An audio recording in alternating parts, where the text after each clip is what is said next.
listener production. Hi, Natarsha Belling with you and welcome to The Briefing. British pop icon Lily Allen has always been brash, cheeky and unapologetically honest. But her new album, West End Girl, takes things to a whole new level. Written in the aftermath of her split from Stranger Things star David Harbour, the record is raw, confessional and unflinchingly detailed. In this special bonus episode, music critic and host of the Hot Hits, Nic Kelly, joins us to unpack why this may be Lily Allen's most powerful work yet, and to answer the burning question, who is Madeline? But you're not a stranger, Madeline. Hey, he is telling you the truth. Our relationship has only ever been about sex. I can promise you that this is not an emotional connection. We don't speak outside of the time we spend together, and whenever he talks about you, it's with the utmost respect. Nic, thanks so much for joining us. It's a pleasure. I'm really looking forward to this. So am I. So I'm going to start by just saying, wow. Wow. And I can't shake the image of her naked on top of you, I'm dissociated. Wow. Yep. So let's start at the beginning. Who is Lily Allen? Lily Allen is one of the most successful British artists of all time, and I think her Britishness is something that has made her so successful. She is deeply honest, she is deeply cheeky and funny in the lyricism. She started around 20 years ago by putting songs onto MySpace, which was obviously the social media app at the time. I remember MySpace. It was the TikTok of the time. And really quickly built a relationship with her fan base, talking about kind of everything that had to do with living a life in London. And really vivid descriptions of that life, of relationships, of people who'd wronged her, of the city itself and how it made her feel. And from there, she kind of became almost a pop star that was not a pop star, an anti-pop star in a way. Deeply brash, deeply herself, not afraid to call a spade, and not very shiny. And I think that has made her cut through really beautifully and built a very honest and authentic relationship with her fans. But what she's done with this record, it takes that authenticity to a whole new level from an artist that had some enormous success. I don't think this album's going to be anywhere near as commercially successful, but in terms of people knowing her name and talking about her, this is the biggest thing she's ever done. Well, Nic, you're right. Everyone's talking about Lily Allen and her album has just been released. Now, did we know there was trouble with her former partner or husband, David Harbour, before the release of this album? Yeah, earlier in the year, some things started to come to light and we knew that they had split. Things came to light around his infidelity in the marriage and that he had allegedly hooked up with a set designer on one of his movies back in 2021 that he worked on, I think, as the director. So we knew that there was trouble afoot and there'd been some kind of stories coming out in the press about how Lily was feeling about the whole situation. What we didn't know was the depths of this, and we also didn't expect an entire album to come out. She only announced this with 3 days' notice. She gave no context as to what the album was going to be about, just posted on Instagram a photo of the cover art and the name of it, and it's coming out on Friday, and that's all we had. So evidently she has been locked in for quite a while, really working through these emotions and working through these feelings. And as much as it is about David Harbour, very evidently, I also think it's also about her past relationships, and I think they inform the way that she has dealt with this relationship on the record. And I think also about the way that the world has treated her and the media has treated her. She was definitely a target of the British tabloids around the News of the World time, and, you know, when they were at their most blatant with the phone hacking and all that.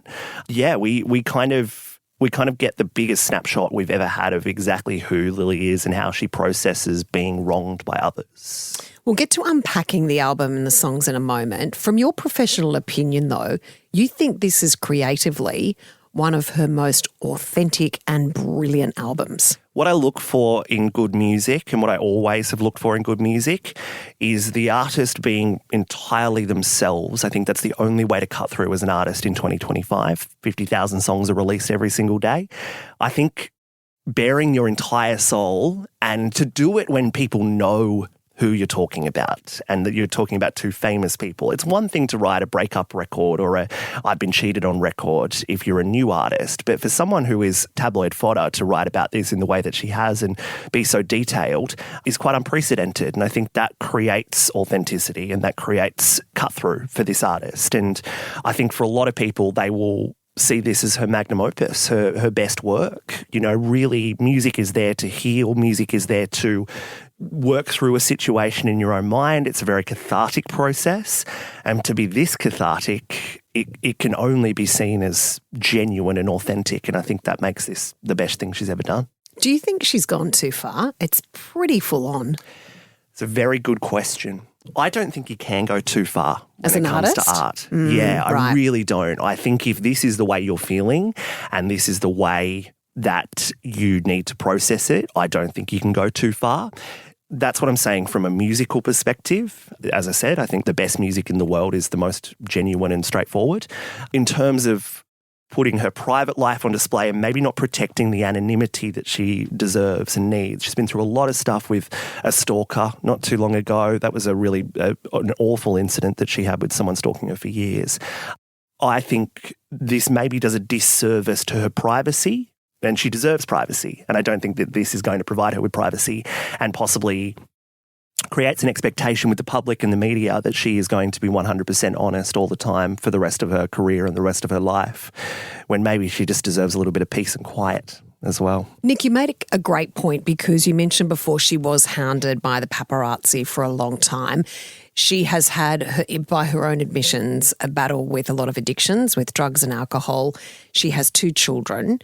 And sometimes there is that really dangerous tap people turn on, which is the publicity to put everything out there on their conditions or on their terms, and then it can turn completely the other way and they can never turn off that tap. Yes, that's what I worry about here. But she is a grown woman with autonomy. Sure. And if this is the way that she wants to process this and she thinks that this is the healthiest way to do it, then maybe it is. And I think it's a brave move. It's a really brave move. But yeah, you know, you see there's kids involved and you worry about, you know, the story of their mum being put on display for everyone to unpack, and then you see what's happened just in the few days since the album's release, where 2 days later a publication in the UK goes and finds this woman named Madeline, who there's a whole song about, and tracks her down and talks to her.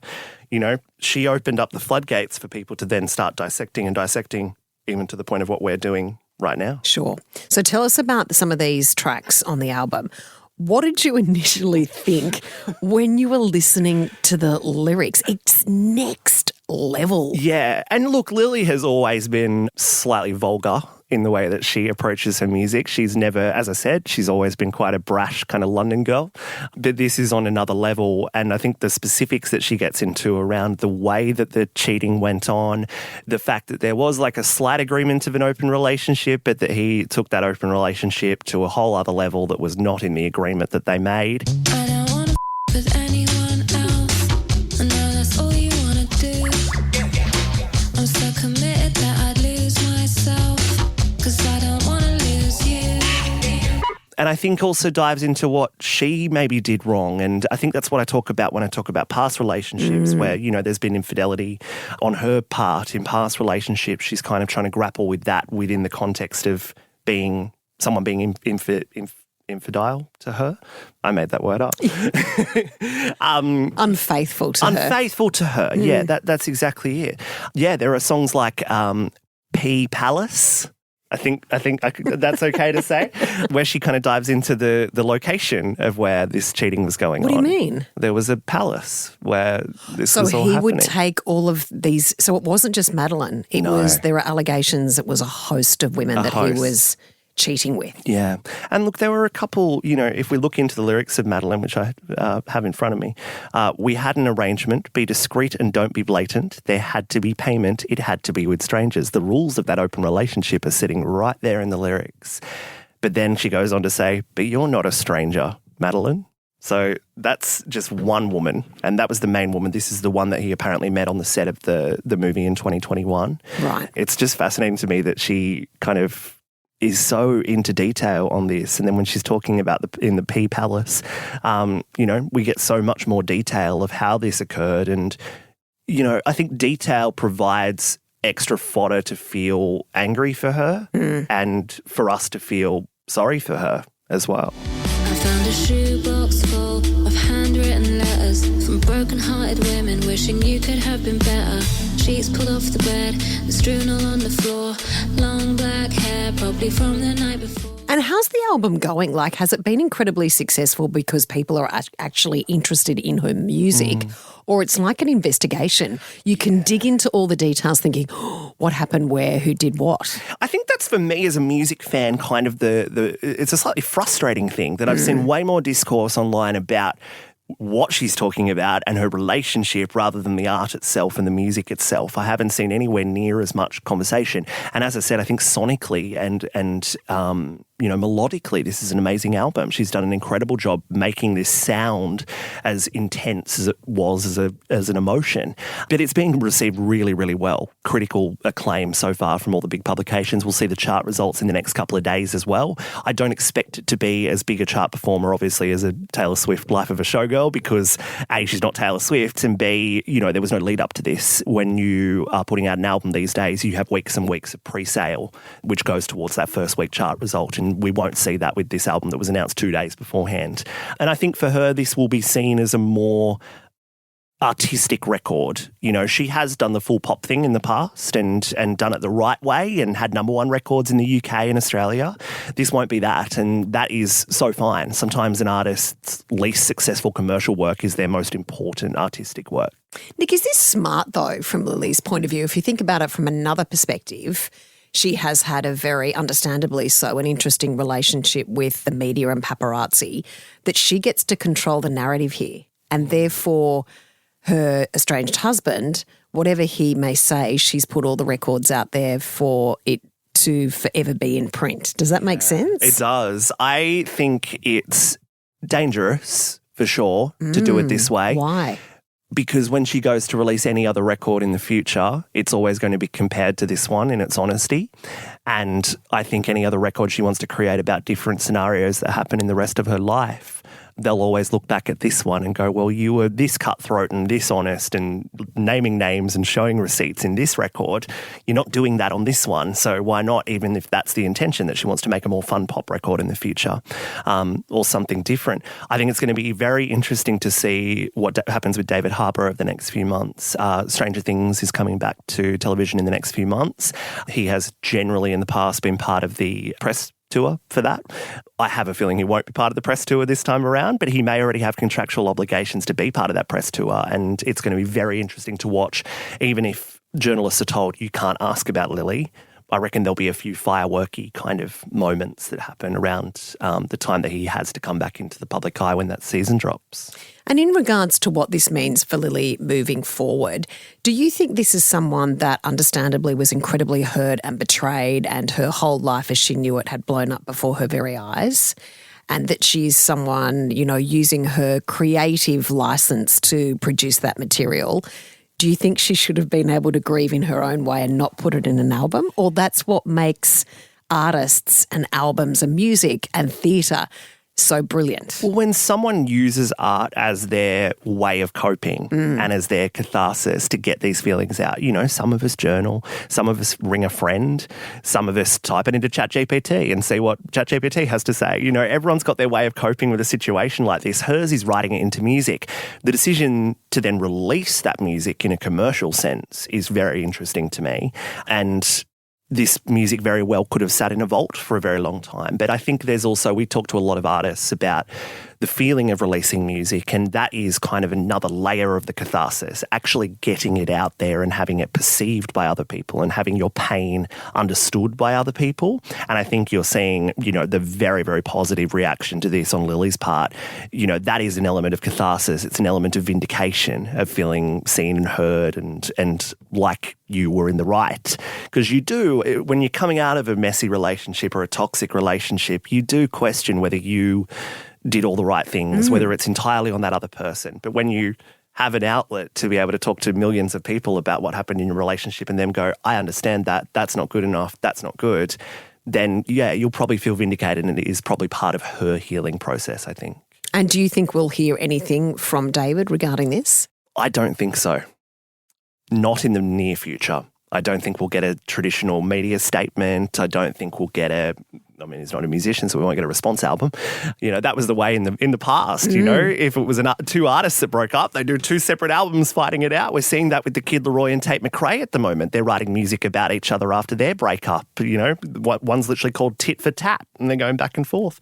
I do think when Stranger Things comes out, there'll be something. I don't know what it'll be. It might be a question asked about Stranger Things that somehow relates to this story as well, but I don't think we'll see any direct reaction from him for a very long time. And I think time will really matter here in terms of hearing both sides. I think time heals all wounds. You see this happen all the time with men who are called out in the media. You wait 18 months and they find a journalist at some publication to do a glowing, profile piece on them. And called a puff piece. Puff piece.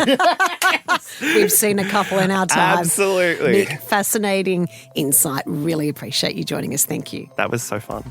That was Nic Kelly, host of the Hot Hits on the Hit Network. And that's it for this bonus episode of The Briefing. We'll be back in your feed tomorrow morning. I'm Natarsha Belling. See you next time.